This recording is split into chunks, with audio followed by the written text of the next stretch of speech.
रजः शब्द परमाणु का वाचक है। रजः शब्द परमाणु का वाचक है, वही रज ही इस सृष्टि के रूप में विकसित होता है। तो न्याय में एक सिद्धांत है, हमारे आदरणीय महानंद झा जी जानते हैं, यदि परमाणु से साक्षात सृष्टि आरंभ हो तो परमाणु अणु है, तो यह नियम स्वजातीय द्रव्यांतर को उत्पन्न करेगा। तो यदि परमाणु रज पदवाच्य परमाणु, तो परमाणु यदि साक्षात सृष्टि के प्रति आता है तो स्वसजातीय जो परिमाणवत द्रव्यांतर को उत्पन्न करेगा, तो अणु अणुत्तर उत्पन्न करेगा, महत का आरंभक नहीं हो सकता।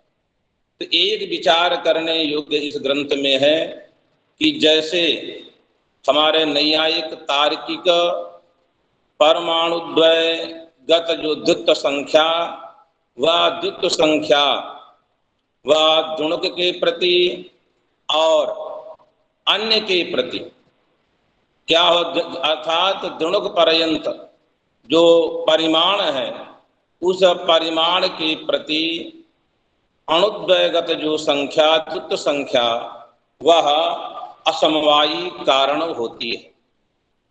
इसलिए तब वह द्वित्व संख्या इसलिए कहा जाता है, जैसे वेदांत में एक यह जो दृष्टांत आता है कि विजाति से भी विजाति की उत्पत्ति हो रही है। वैजात इतने अंश में हम कह रहे हैं, संख्या एक भिन्न गुण है, परिमाण एक भिन्न गुण है, फिर भी जो संख्या है वह परमाणुगत जो द्वित्व संख्या है वह परिमाण के प्रति कारण हो जाती है विजातीय द्रव्य विजातीय किसके प्रति, तो विजातीय जो गुण है उसके प्रति कारण हो जाती है। उसी प्रकार जो चेतन पदार्थ है वह चेतन पदार्थ भी इस जड़ जगत के प्रति कारण बन जाएगा। ऐसा अन्य दार्शनिक लोग इन तत्त दृष्टांतों को दे करके कि यह नियम कोई नहीं है कि सजाति ही सजाति को उत्पन्न करे, विजाति भी अपने से विलक्षण जाति वाले पदार्थ को उत्पन्न कर सकता है। एतावतः जो रजः है वह रेणु परमाणु का जो भी वाचक है हम लोगों ने श्रवण किया। तो यहाँ पर यही एक चिंतनीय है, इस ग्रंथ में यह विषय आया है कि नहीं कि पूरा ग्रंथ हमने देखा नहीं कि रज यदि परमाणु रूप है तो उस रजः परमाणु से जो स्थूलता की जो प्राप्ति होती है क्या वह उस रजगत संख्या से होती है कि रजः स्वयं सूक्ष्म होता हुआ विलक्षण विलक्षण जो विजातीय पदार्थ को जन्म दे सकता है, ऐसी उसमें कोई सामर्थ्य हो। अस्तु आत्मकल्पः कल्पो संपद्यमाने, आत्मकल्प क्या है इसमें चिंतन करना है। कल्प का अर्थ सामर्थ्य होता है, शक्ति होती है। शक्ति कहिए, सामर्थ्य कहिए, संपत्ति कहिए। तो क्लपी संपद्यमाने संपादनम संपत्ति ही संपातः, संपात संपत्ति ही। संपत्ति शब्द का अर्थ स्वात्म धर्म से होता है, स्वस्वरूप से होता है। एक पाणिनि का सूत्र है अव्ययम विभक्ति समीप समृद्धि। इस सूत्र में समृद्धि और संपत्ति शब्द का आदरणीय भगवान पाणिनि ने प्रयोग किया है। वहां पर हमारे आचार्य संपत्ति और समृद्धि की व्याख्या करते हैं तो आत्मा रूप जो गुण है वही संपत्ति है। अर्थात आत्मकल्प का तात्पर्य है आत्मा के स्वरूप का चिंतन, आत्मा के क्या स्वरूप हो सकता है इस पर हम लोग चिंतन करने जा रहे हैं। आत्मा की संपत्ति क्या है, आत्मा का स्वरूप। जैसे ब्राह्मण का संपत्ति क्या है, समोदमा तितिक्षा। ब्राह्मण की समृद्धि क्या है, मकान दुकान और गाय, ये सब उसकी समृद्धि के अंतर्गत है। यह उसका जो स्वरूप है उसे संपत्ति कहते हैं, और संपत्ति अर्थक ही यहाँ कल्प शब्द है। एतावता आत्मा का स्वरूप क्या है, इस पर हमें अत्यंत विचार करने का यह सुंदर अवसर प्राप्त हुआ। इस आत्मकल्प का 292 कारिका से आरंभ होता है, जिसमें सोम और अग्नि इति इत्थम द्विविधम तु सर्वम रजो अग्नि अन्नाद अयम अत्ति सोमम। मुझे एक प्रसंग याद आ रहा है प्रश्नोपनिषद का। महर्षि पिप्पलाद के पास भार्गव आदि ऋषि जाते हैं, वहां पर प्रश्न करते हैं। वहां का जो प्रसंग है वह रई ही सोम है। रई और प्राण के रूप में वहां चर्चा की गई है। रई ही सोम है, रई ही चंद्रमा है, रई मूर्ति पदार्थ है, रई ही हमारा पितृयान है अर्थात दक्षिणायन मार्ग है, और प्राण ही आदित्य है, प्राण ही वैश्वानर है, प्राण ही विश्व है, प्राण ही अमूर्त है, और प्राण ही देवयान है। यह प्रश्न का पिप्पलाद महर्षि का हमने आपको सार बताया। तो यह जो आत्मकल्प का जहां से पंक्ति लिखी जा रही है कि द्विविध है, तो यहाँ पीछे से जो संबंध है रज है, वह रजः शब्द का जो रज सोमम अत्ति, सोम को खा जाता है, सोमम अत्ति। अब विचार करिए, सृष्टि का जो कर्ता, सृष्टि का यदि रज शब्द परमाणु का वाचक है, या रज शब्द दर्शनांतर की दृष्टि से राज्री व्याप्त से हम यदि रजः शब्द की व्युत्पत्ति करें तो रजः आत्मा, माने वह जो रज शब्द से आत्मा का अर्थ लेंगे। जब आत्मा अर्थ लेंगे तो या स अन्नादः, श्रुति कहती है सह अन्नादः, सह सर्वान अत्ति इति अन्नादः। उस परमात्मा का नाम अन्नाद है, उस आत्मा का नाम अन्नाद है, क्योंकि अन्नम अत्ति, यह सकल प्रपंच अन्न है और उसका वह भक्षण करता है। भक्षण का तात्पर्य है यतो वा इमानि भूतानि जायन्ते येन जातानि जीवन्ति यम प्रयन्ति अभिविशन्ति, माने प्रलयावस्था में जाकर जहां पर समाप्त हो जाते हैं। प्रलय में जो अपने आप में सब कुछ समाहित कर लेता है, इसलिए जो सोम पद का स्थूल अर्थ हमारे आचार्यों ने अपने व्याख्यान में किया वह एकदम उचित है। और वह सोम का जो खाने वाला है वह रज है, जहां पर यह सोम का जाकर के प्रलय हो जाता है, जहां सोम अपने आप में अपने स्वरूप को क्या कर देता है, एक सूक्ष्मावस्था में प्राप्त करा देता है, अनभिव्यक्त अवस्था में प्राप्त करा देता है, अभिव्यक्त नहीं रहता है। ऐसा जो सोम है, उस सोम का खाने वाला अग्नि ही है, जो अग्नि ही रज है, अग्नि ही आदित्य है, आदित्य ही वैश्वानर है, वैश्वानर ही अमूर्त पदार्थ है, वही आदित्य है। माने वैश्वानर माने अनेक उसके विविध व्युत्पत्ति हमारे यहाँ मिलती है। विश्वस्य सर्वस्य नरः इति विश्व नरः, नरे संज्ञायाम व्याकरण में सूत्र है, संज्ञार्थे गम्यमाने उत्तर पदे नरे परतः पूर्वस्य दीर्घः, विश्व बन जाता है विश्वानर, और विश्वानर एव वैश्वानर, क्योंकि इसमें आदरणीय आचार्य आगे इस चर्चा करते हैं बड़ी सुंदर चर्चा वैश्वानर की इस ग्रंथ में की गई है। 225 कारिका में ज्योति ही परमं सूर्य इमाम सा पृथ्वी सिद्धा पृथक पिंडतयापि लोकी तम पुरुषा भिन्न विधा भवन्ति ते प्राग् वैश्वानर तेजसाख्याः। तो यहाँ विविध जो चर्चा आ रही है आत्मा के बारे में, और यहाँ यह ध्यान देने वाली बात है कि जो रजोवाद का जो परमाणुवाद है और जो तार्किकों का परमाणुवाद है वो महत् भेद है। क्यों भेद है? क्योंकि न्याय का जो आत्मा है वो ज्ञानाधिकरण आत्मा, उस आत्मा का द्वैविध्य है और फिर जीव नाना है। वह ज्ञानाधिकरण है, जीव सुखाधिकरण भी है, और अंततो गत्वा ज्ञान और सुख से मोक्षावस्था में शून्य भी हो जाता है, अर्थात ज्ञान इत्यादि नहीं रहती, केवल आत्मा ही रहता है, ऐसा सिद्धांत है। मुक्तावस्था में ये सब नहीं रहते।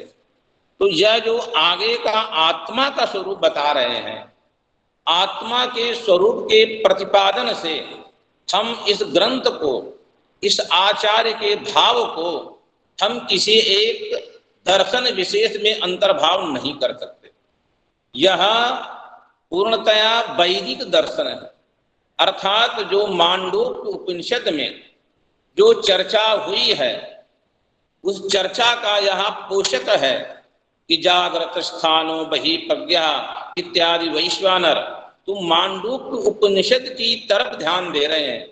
मांडूक्य उपनिषद में जैसे कल्पित 4 पादों की चर्चा आती है, का आनंद भुक तुरीयावस्था आनंद भुक हो जाता है, वही चर्चा आत्मकल्प में है। क्योंकि यहाँ आत्मकल्प अपने आप में आत्मा की स्वरूप की निर्धारण करने के लिए आचार्य ने इसे एक स्वतंत्र कल्प का स्वरूप दिया है, स्वतंत्र उसका निरूपण कर रहे हैं। क्योंकि यह हमारा जो आत्मा है, आत्मा का बड़ा ही व्यापक अर्थ अग्नि पुराण में दिया गया। यच्च आपनोति यदा दत्ते यच्च अत्ति विश्वा विषयान इह यच्चास्य संततो भावः तेन आत्मा परिकीर्तितः। व्याप्त, जो सबको व्याप्त करके रखा है। आदत्ते, प्रलय काल में जो अपने में सबको धारण कर लेता है, स्थित काल में अपने में धारण करके रखा है। और यच्च अत्ति, जो सबको खा जाता है, जैसा कि प्रथम ही जहां से आत्मकल्प शुरू हुआ है वहीं का है सोमम अत्ति। तो यहाँ आत्मा का अर्थ घट रहा है सीधे सीधे। जो अग्निलिंग पुराण में जो आत्मा का अर्थ किया गया है कि विषयान अत्ति, तो यहाँ विषय पदवाच्य सोम है, स्थूल पदार्थ है।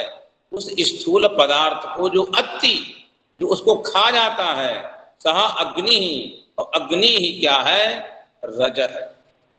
रजनी राजनी दीप्तौ, इसके अभिप्राय से प्रकाश स्वरूप अग्नि है। तो विषयान इह यच्च अस्य संततो भावः, तो इस आत्मा का अत सातत्य गमने, जिसका सर्वत्र जो व्यापक भाव है, तेन आत्मा परिकीर्तितः, इसलिए इसे हम आत्मा कहते हैं। तो आदरणीय मधुसूदन ओझा जी ने अत्य यह कह करके इस लिंग पुराणोक्त जो आत्मा की व्युत्पत्ति है, उस व्युत्पत्ति के प्रति यह संकेत कर रहे हैं कि यह आत्मा सबका अत्ता है, अन्नादा है। और बहुत सुंदर चर्चा है इसमें। वह ही सा भोक्ता सोमः परिणम्यते, वही सोम रूप से परिणमित हो जाता है। भुक्ता स सोमा परिणम्यते। आगे लिखते हैं, अब चिंतन करिए, युधा अमृतंचा मर्त्यंचा बपुस्तस्य तत्, करें उसका 2 बपू है, एक अमृत है, एक मर्त्य है। मर्त्य क्या है, चिंतन करिए। भगवान गीता में कहते हैं क्षेत्र और क्षेत्रज्ञ। क्षेत्र क्या है, इदम शरीरम कौन्तेय क्षेत्र मित्य विधीयते। क्षेत्र की चर्चा, क्षेत्र ही सोम है, क्षेत्र ही हमारा यहाँ क्या है, सोम पदवाच्य है, क्षेत्र ही रई पदवाच्य है, क्षेत्र ही चंद्रमा पदवाच्य है, क्षेत्र ही मूर्ति पदवाच्य। क्षेत्रज्ञ जो अमृत है, क्षेत्रज्ञम चापि माम विद्धि। भगवान कहते हैं क्षेत्रज्ञ मुझे समझो। ईश्वर का नाम क्षेत्रज्ञ है। एतावता इसीलिए कहा जाता है जीव और ब्रह्म में अभेद है। भगवान कहते हैं क्षेत्रज्ञ मैं हूं, केवल उपाधि कृत भेद है, वस्तुता उसमें भेद नहीं है। इसीलिए इन्होंने कहा उसके बपु, उसका शरीर है वह क्या है, मर्त्यंच युधा अमृतंच, वह मर्त्य भी है अमर्त्य भी है। अमृत दूसरा भगवान गीता में जो कहते हैं, एक क्या चीज है हमारी, एक परा प्रकृति है, एक अपरा प्रकृति है। परहा जीवभूता अपरहा देवी ऐसा गुणमयी माया दुरत्तया। माया रूपा, माया मृतम मर्त्यम, जीव अमृतम, जीव है वो अमृत पदार्थ पदवाच्य है। इसलिए वह संकेत कर रहे हैं कि वह जो परा अपर जो प्रकृति है परमात्मा की, वह जीव और जो माया रूपा है, क्षेत्र जो क्षेत्र रूपा है, वह भगवान का स्वरूप है। दोनों उसी से नियंत्रित है, औपाधिक उसमें नियंत्रक भाव है और मर्त्य है। इसीलिए यहां लिखते हैं अमृतम मर्त्यंच बपुस्तस्य तस्य आत्मनः बपुः। आगे सुंदर चर्चा करते हैं, बहुत सुंदर शब्दता, बड़ा सुंदर। एक एक कारिका पर हम लोग विचार करें तो बहुत विचार हो सकता है। तो ऐसा जो वह अमृत स्वरूप है, इसकी चर्चा करते करते कहते हैं आत्मा कैसा है, अंगानि सर्वाणि भवन्ति देहा तद तद्वद इह तद्वा इह संघः पुनरेक देहा आत्मा न एते पृथगंगिनः ये सर्वांगी धर्ता पुनरेक आत्मा। आप लोगों ने वेदांत सार छोटा सा ग्रंथ का चिंतन किया होगा। समष्टि और व्यष्टि, समष्टि और व्यष्टि, समष्टि व्यापक है, व्यष्टि व्याप्य। व्यष्टि शब्द का अर्थ व्याप्य, समष्टि का अर्थ है व्यापक। इसीलिए यहां कहते हैं पुनरेक देहा सर्वाणि अंगानि भवन्ति देहा तद वह यह संघः। संघ माने समुदाय, समुदाय माने समष्टि। जो समष्टि है वही एक देह है। उसका जो समष्टि है, उस समष्टि उपहित चैतन्य का नाम ही, स्थूल समष्टि उपहित चैतन्य का नाम ही हम लोग कह देते हैं विराट है। ऐसी चर्चा आती है, विविधम राजते इति विराट, उसको विराट कहते हैं। जो समष्टि कारण शरीर उपहित चैतन्य है उसे आप सब लोगों ने पढ़ा, उसे ईश्वर कह देते, सर्व अंतर्यामी कह देते हैं। आज आचार्य उधर संकेत कर रहे हैं, उधर अंकित कर रहे हैं, वेदांत की तरफ अंकित कर रहे हैं, उपनिषद शास्त्र की तरफ अंकित कर रहे हैं कि जितने अंग हैं, जितने हमारे सबके देह हैं, यह सब व्यष्टि पदवाच्य है। वृक्ष और वन, जल और जलाशय, उसी प्रकार यह, और जब एक हो जाता है, संग हो जाता है, तो समष्टि पदवाच्य हो जाता है। इसलिए कहा एक देहा संघा आत्मा न एते, एते न आत्मा, ये आत्मा नहीं है, आत्मा इनसे भिन्न है। वही कह रहे हैं अंगिना पृथक एते न आत्मा, ये सर्वांगी धर्ता, सब अंगों का अधिष्ठान है, आधार है, स्तंभ है, मूल है, पुनर्एक आत्मा। तो यहां जीव और आत्मा, जीव और परमात्मा, आगे परमात्मा का भी इसमें उल्लेख आएगा, परंतु यहां तात्पर्य क्या, एक एव आत्मा, अर्थात समष्टि व्यष्टि उपाधि के भेद होने पर भी उपदेह में भेद नहीं है। जैसे जल एक नदी में पड़ा प्रतिबिंब, समुद्र में पड़ा प्रतिबिंब, वह जल समुद्र रूपी जलावच्छिन्न बिंब जो प्रतिबिंब है वह भिन्न दिख रहे हैं। गंगा जल के अंदर प्रतिबिंब है वह भिन्न दिख रहा है, उपाधिगत भेद है। औपधेय जो उसका बिंब प्रतिबिंब द्वारा जो बिंब उपधेय है, जो बिंब लक्ष्य है, वह तो एक है, उसमें कोई भेद नहीं। तो समष्टि और व्यक्ति के भेद होने पर भी यहाँ पर भेद नहीं है। आचार्य कह रहे हैं पुनरेक आत्मा, वह आत्मा एक है। और वह आत्मा के लिए क्या कहते हैं, यथा वपुर विस्तृतम अस्ति तथा आत्मनो अन्न भोगाय बलम प्रवर्धते उत्क्राम्यते अनुक्षणम अस्य तद वपुस् तद भोगेन पुनर्विधायते। देखिए आपका कितना सुंदर कह रहे हैं, बृहत्वात् ब्रह्मणत्वात् ब्रह्म इत्यभिधीयते। आदरणीय भामतीकार वाचस्पति मिश्र। देखिए रत्न तो मिथिला में ही होते हैं, जो रत्न है वाचस्पति मिश्र भी मिथिला के हैं। क्या कहते हैं वाचस्पति मिश्र अपने भामती में, बृहत्वात् ब्रह्मणत्वात् ब्रह्म इत्यभिधीयते। इसका मूल है अग्नि पुराण। ब्रिय वृद्धौ माने जो सबका वर्धक है, जो सबका प्राण देने वाला है, उसे क्या कहते हैं, ब्रह्म कहते हैं। आज वही अब ब्रह्म और आत्मा पर्याय है। आप लोग सब लोग शास्त्रज्ञ हैं, विद्वान लोग हैं। आप लोगों ने शास्त्र में देखा, हम लोग वेदांत सार में आती है सृष्टि प्रक्रिया, इसलिए हम वेदांत सार का बाद उल्लेख कर रहे हैं। अन्य ग्रंथों का अपेक्षा कि सब लोग इसका पढ़े हुए हैं प्राय, और प्रतियोगी परीक्षाओं में रहता है। तो आगे वाले ग्रंथ को देंगे तो इधर उधर हो सकता है, तो उपस्थित को हम दे रहे हैं। तो वहां का तस्मात् आत्मना आकाशा संभूता। देखिए वहां आत्मा से सृष्टि बताई। पुनः तैतरी में चलते हैं, यतो वा इमानि भूतानि जायन्ते येन जातानि जीवन्ति। श्रुति कहती हुई है तद विजिज्ञासस्व तद ब्रह्म यत् तदोर नित्य संबंधः। तो यत् तदोर, तो यतः जगत उत्पन्न हुआ है, तद ब्रह्म, एतावता ब्रह्म से सृष्टि हुई, आत्मा से सृष्टि हुई। एतावता आत्मा और ब्रह्म दोनों एक शब्द है, एक अर्थक है। और इतना ही नहीं, आत्मैवेदं सर्वं ब्रह्मैवेदं सर्वं, श्रुति है। दोनों श्रुतियां क्या कह रही हैं, आत्मा एवेदं सर्वं ब्रह्म एवेदं सर्वं। इसका मतलब है ब्रह्म और आत्मा पर्याय है, इसलिए ब्रह्म और आत्मा में कोई भेद नहीं है। यदि कोई कहता है वह औपाधिक भेद है, वस्तुतः ब्रह्म और आत्मा परस्पर पर्यायवाची शब्द है।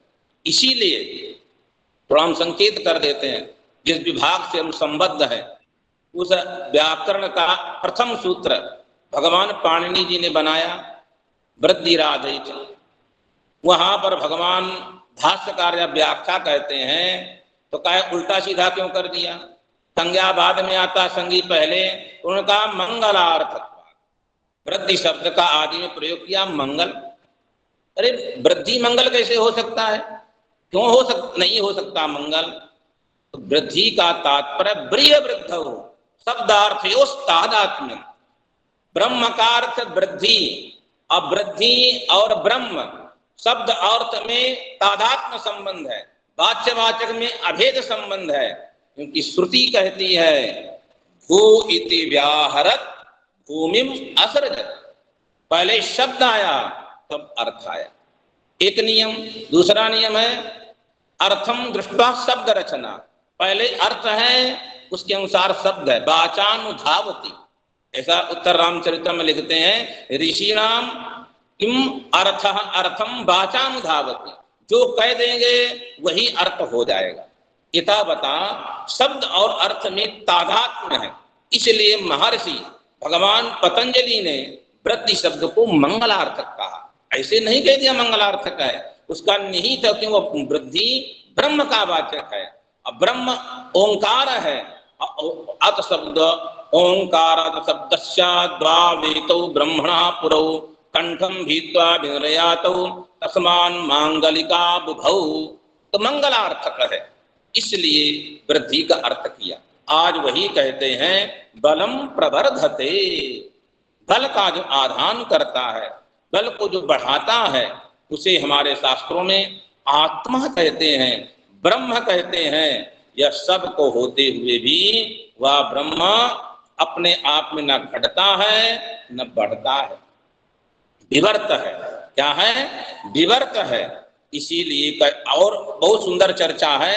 अतः यह अन्न रसः, आगे भी यथा वपुरो एतावता पुनर्विधीयते, ऐसा कह करके वह उत्क्रमण करता, दिवम उत्क्रमण करेगा, प्रजापति स्थानम अलंकरोति तदानीम अमृतम शरीर निष्ठम तदानीम प्रजापते स्थानम अलंकरोति। देखिए, उत्क्रमण करता है। उत्क्रमण कौन व्यक्ति करता है? जिसका जीते जी ब्रह्म साक्षात्कार नहीं हो, जिसका जीते जी ब्रह्म साक्षात्कार हो जाता है। न तस्य प्राणा उत्क्रामन्ति अत्रैव प्रबलीयन्ते, उसके प्राण उत्क्रमण नहीं करते, वह यहाँ पंचभूत जो व्यापक है उन्हीं में समाहित हो जाता है।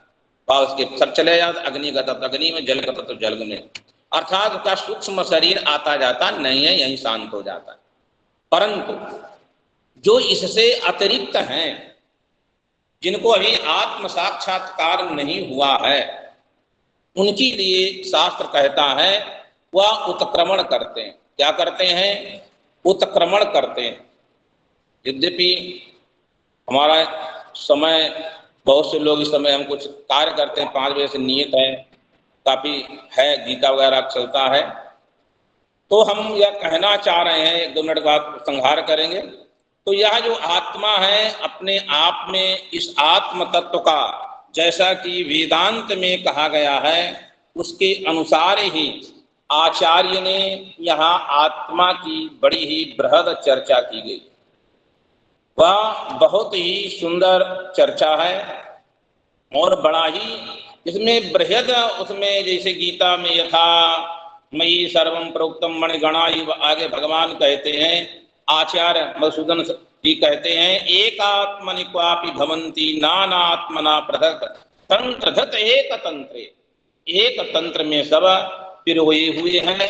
और बड़ी सुंदर आगे चर्चा करते हैं, कहते हैं प्रत्येक तंत्र नुगः एक आत्मा प्रजापति गर्भगतो अस्ति देहे, इसका देह में वही प्रजापति गर्भगतः, देह में तत्सृष्टा तदेवानुप्राविशत यद ब्रह्मांडे तद पिंडे।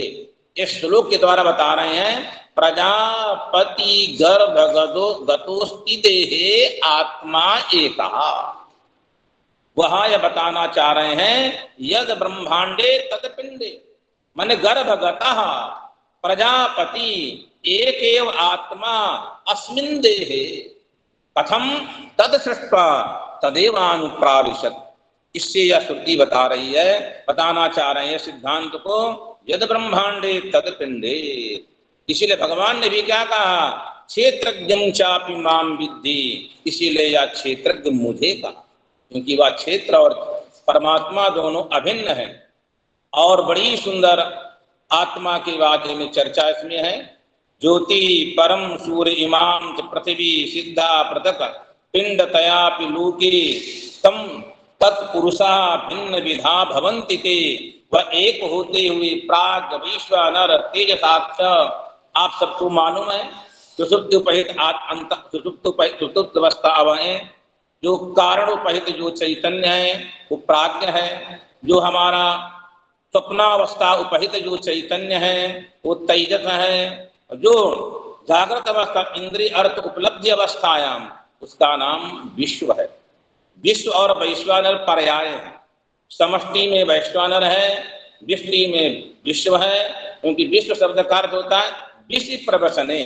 वह पहले आया कारण में, कारण से आया, सूक्ष्म में से आया, स्थूल में घुसते घुसते आया है।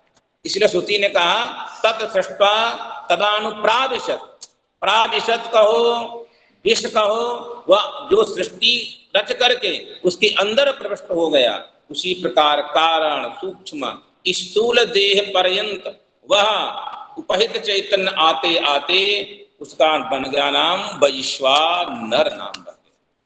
तो यह जो वैश्वानर है, विश्व है, इसमें बन गया स्थूल व्यक्ति में और समष्टि में उसे वैश्वानर कहते हैं। इस प्रकार के इस आत्मा के बारे में जो वेदांत शास्त्र में प्रतिपाद्य जो आत्म तत्व है उसके बारे में बहुत ही बृहद चिंतन है और यह